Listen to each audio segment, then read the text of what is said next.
Hello बच्चों, आज मैं 10वीं कक्षा का फिजिक्स का चैप्टर लेकर आया हूँ। इसमें फिजिक्स का सबसे पहला चैप्टर आता है 10वीं कक्षा के लिए, प्रकाश। प्रकाश से संबंधित इसमें सभी प्रकार के तथ्य आते हैं। इसी से रिलेटेड एक चैप्टर आ गया इसमें, प्रकाश का परावर्तन। प्रकाश का परावर्तन, प्रकाश का परावर्तन इस चैप्टर का एक हेडिंग है। जैसे एक टाइटल इसका दे दिया है प्रकाश का परावर्तन, उसी के अंतर्गत हम पढ़ेंगे प्रकाश के बारे में, प्रकाश के और विशेषताओं के बारे में। ठीक है, तो इसमें सबसे पहले इसमें टॉपिक्स आता है प्रकाश, उसके बाद आता है परावर्तन। तो ये दोनों शब्द को जब पहले हम समझ लेंगे, उसके बाद ही इसको हम समझ पाएंगे प्रकाश का परावर्तन होता क्या है कि नहीं। तो उसके लिए हम क्या करेंगे, सबसे पहले प्रकाश के बारे में जानेंगे। प्रकाश होता क्या है, प्रकाश किसे कहते हैं, प्रकाश क्या है, प्रकाश का परिभाषा लिखिए। ये तीनों क्वेश्चन जो है आपको एक ही प्रकार के, इसका जवाब एक ही है कि प्रकाश एक ऐसा बाह्य कारक होता है जिसकी सहायता से हम किसी भी वस्तु को देख पाते हैं, है ना। प्रकाश किसे कहते हैं, तो प्रकाश एक ऐसा बाह्य कारक है जिसकी सहायता से हम किसी वस्तु को देख पाते हैं। हो गया। उसके बाद प्रकाश क्या है, तो प्रकाश क्या है उसका भी परिभाषा वही होगा। प्रकाश को परिभाषित करें तो प्रकाश को भी वैसे ही परिभाषित करेंगे जिस प्रकार किए हैं। उसके बाद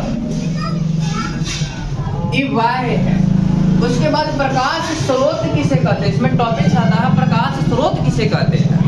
तो जिस वस्तु से प्रकाश निकलता है उसे हम प्रकाश स्रोत कहते हैं। प्रकाश स्रोत जो होते हैं दो प्रकार के होते हैं। प्रकाश स्रोत मुख्यतः दो प्रकार के होते हैं। पहला जो होता है उसको हम प्राकृतिक स्रोत कहते हैं, और दूसरा जो होता है उसको हम मानव निर्मित स्रोत कहते हैं। मानव निर्मित स्रोत कहते हैं।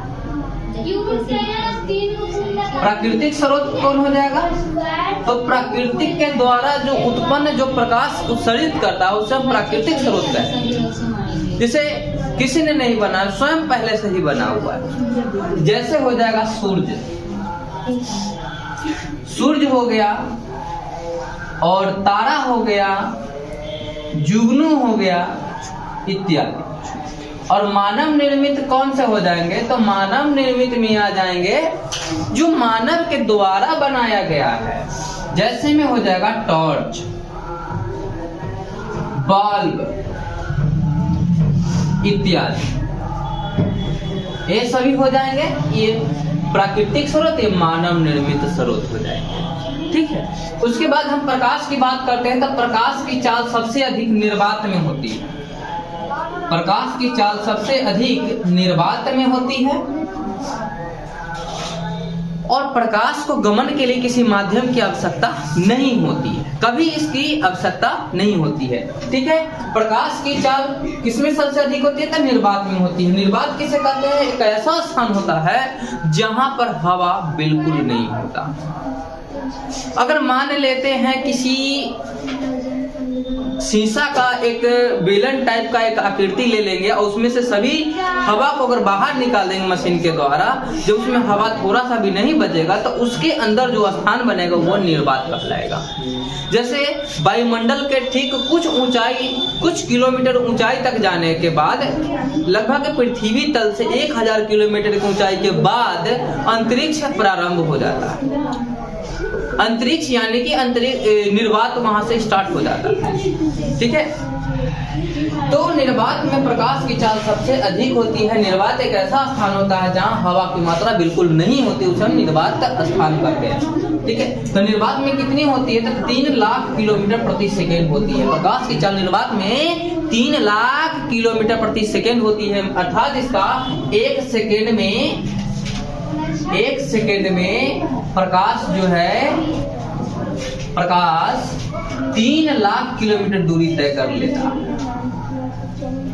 3 लाख किलोमीटर दूरी तय करता है। ठीक है। उसके बाद अगर इसको हम दूसरे शब्दों में कहें, किलोमीटर को छोड़कर अगर मीटर में चेंज कर दें तो इसमें 3 शून्य और बढ़ जाएंगे, यानी यहाँ तक तो लाख है 3 लाख, इसमें 3 शून्य और बढ़ जाएंगे, हो जाएंगे, ये हो जाएगा 30 करोड़। इकाई, दहाई, सैकड़ा, हजार, 10,000, लाख, 10 लाख, करोड़, 10 करोड़, यानी 30 करोड़ किलोमीटर हो जाएंगे, सॉरी 30 करोड़ मीटर हो जाएंगे। यहाँ पर कितना हो जाएंगे? 30 करोड़, 30 करोड़ मीटर, यानी 1 सेकंड में 30 करोड़ मीटर दूरी तय करेगा, या 1 सेकंड में किलोमीटर में पूछे तो 3 लाख किलोमीटर दूरी तय करेगा। ये इसका चाल, ठीक है। अगर उसको इस प्रकार से नहीं देता है, इसको क्या कर देगा? दशमलव में दे देगा।